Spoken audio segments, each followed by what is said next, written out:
بسم اللہ الرحمن الرحیم۔ اور جب اللہ تمہارے دل سے کسی چیز کا خیال نہیں نکالتا تو وہ اسی چیز کو تمہاری حقیقت بنا دیتا ہے، اور اللہ ان دعاؤں کو کبھی رد نہیں کرتا جو بے انتہا صبر کے ساتھ بار بار مانگی گئی ہوں۔ دیر لگے گی مگر صحیح ہوگا، تمہیں جو چاہیے نا وہی ہوگا۔ دن برے ہیں زندگی تو نہیں، صبر رکھو یقین کرو سب اچھا ہوگا۔ توکل کرو اللہ پر، دن تمہارے ان قریب بدل جائیں گے۔ جہاں تمہارے سوچے ہوئے تمام ذرائع ناکام ہو جاتے ہیں، وہاں پھر اللہ کے منتخب کردہ ذرائع تمہارے لیے معجزہ بنتے ہیں۔ چل رہے ہو نا بنا منزل کے، جس راستے میں تم سکون رکھو، تمہیں اس کی رحمتوں کا اشارہ ملنے والا ہے۔ اس کے لیے تمہارا مقدر موڑنا کیا مشکل، جس نے مشرق اور مغرب موڑ رکھے ہیں۔ اور پتہ ہے معجزے کب ہوتے ہیں؟ جب تمہارا یقین پختہ ہوتا ہے۔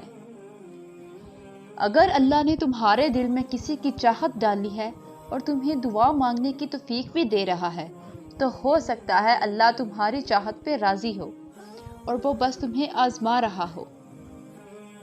اگر اب تم سوچ رہے ہوگے کہ میری کہانی میں تو کوئی معجزہ نہیں ہوا، تو پھر میں کیسے معجزے کی دلیل دے سکتی ہوں؟ معجزہ ہمیشہ کسی کے واپس لوٹ آنے کو نہیں کہتے۔ مجھے اللہ کا مل جانا اور میرا سنبھل جانا میری کہانی میں معجزہ تھا۔ میرے دل کا بدل جانا معجزہ تھا، ایسا معجزہ کہ اس شخص کو کھونے کا دکھ پل دو پل کو تو رہے گا، مگر اب اللہ کو اگر کھو دیا تو اس دکھ کا ازالہ عمر بھر نہ ہو سکے گا۔ اور جو دعائیں تم سجدوں میں مانگتے ہو وہ قبول بھی کر سکتا ہے۔ دعا تمہاری چاہت کا تم سے ہر فاصلہ مٹا سکتی ہیں، جو نامکمل ہے ان کہانیوں کو مکمل بنا سکتی ہیں۔ دعا نا امیدی سے ہی امید کا نیا چراغ جلا سکتی ہیں۔ جو تکلیف دیتا ہے تمہیں، ہر وہ خیال تمہارے دل سے نکال سکتی ہیں۔ اور ساری بات تو توفیق کی ہوتی ہے۔ جب اللہ تعالیٰ ناراض ہوتا ہے تو سجدے کی توفیق واپس لے لیتا ہے۔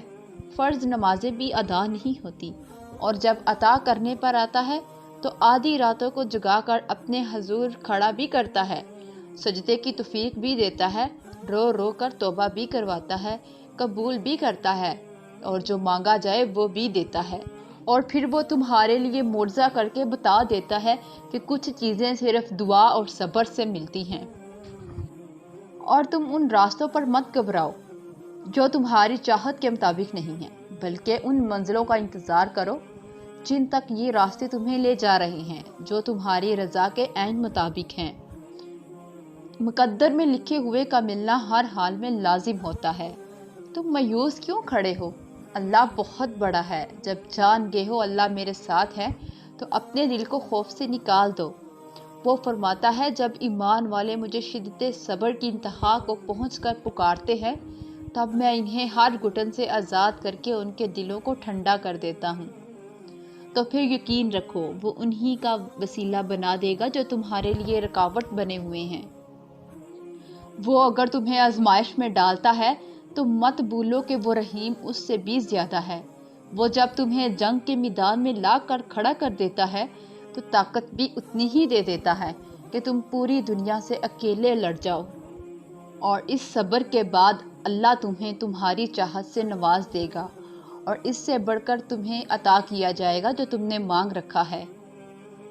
اور اگر وہ چاہے گا تو اس چیز کو تمہارے لیے وسیلہ بنا دے گا جو اب تک ناممکن ہے۔ اور صبر کا دامن نہیں چھوڑنا، وقت بدلے گا، حالات بدلیں گے، دعائیں قبول ہوں گی، اور تم اس سے امید لگائے رکھو، وہ اس امید کو کبھی ٹوٹنے نہیں دے گا۔ تہجد کے سجدوں میں بہایا گیا ایک آنسو ساری زندگی بدل دیتا ہے۔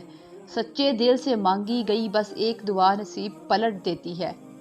اور جب اللہ تمہارے دل سے کسی چیز کا خیال نہیں نکالتا تو وہ اسی چیز کو تمہاری حقیقت بنا دیتا ہے۔ اور وہ تمہارے حالات سے ناواقف نہیں ہے۔ وہ جانتا ہے کون سا دکھ تم نے آنسوؤں میں بہا دیا اور کون سے دکھ کو خود میں ضبط کر لیا۔ اس نے دیکھا ہے تمہارے دل کا ہزاروں ٹکڑوں میں ٹوٹ کر بکھر جانا، مقبولہ نہیں ہے تمہارے اذیت ناک طویل سجدوں کی کفیات۔ بس صبر رکھو اور یقین کرو اپنی دعاؤں پر۔ آغاز میں وہ کچھ چیزیں مشکل ضرور بناتا ہے، مگر اختتام وہ ہمیشہ ویسا ہی کرتا ہے جیسا تم چاہتے ہو۔ جہاں تمہارے سوچے ہوئے تمام ذریعے ناکام ہو جاتے ہیں، وہاں پھر اللہ کے منتخب کردہ ذریعے تمہارے لیے معجزہ بنتے ہیں۔